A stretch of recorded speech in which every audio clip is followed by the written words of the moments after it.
Isang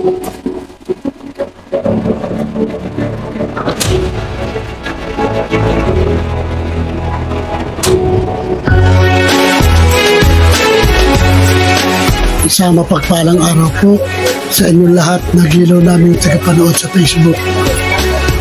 Ito po ang inyong lingkod, Hector Diaz Colin, sa YouTube channel. Paki-like, share, and subscribe at pakipindot ng bell button para ma-notify po kayo sa iba pang mga video sa YouTube.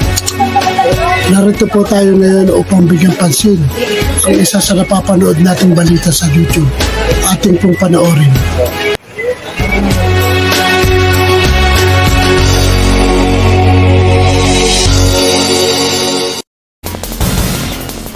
Kapamilya, ngayong tag-init, ang matagal na pagkabilad sa arawan ay pwedeng magdulot ng pagkahilo, sakit ng ulo, matinding pagpapawis at pagsusuka.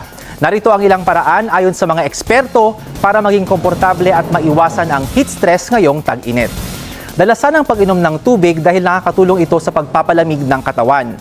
Panatilihin ang sirkulasyon ng hangin sa loob ng bahay. Magsuot ng maluwag, manipis at light-colored na mga damit.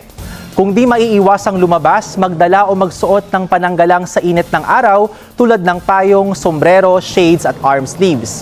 Sa mga magsuswimming naman, huwag kalimutang magpahid ng sunblock bilang proteksyon sa UV radiation. Iwasan ang pag-inom ng kape, tsaa, soft drinks at iba pang caffeinated drinks sa tanghali at hapon dahil nagpapadalas ito sa pag-ihi. Iwasan din ang pag-ehersisyo o mahirap na gawaing bahay pero pwede itong gawin sa gabi o umaga kung kailan mas malamig o komportable ang temperatura. Palagyang ding i-monitor ang mga kasama natin na mas vulnerable sa mainit na panahon, kagaya ng matatanda, mga sanggol at maliliit na bata, buntis at nagpapasusong ina, at yung may mga alta presyon at sakit sa puso at baga. Yan po ang tips na napapanahon ngayong tag-init. Ako si Ariel Rojas. Ingat, kapamilya!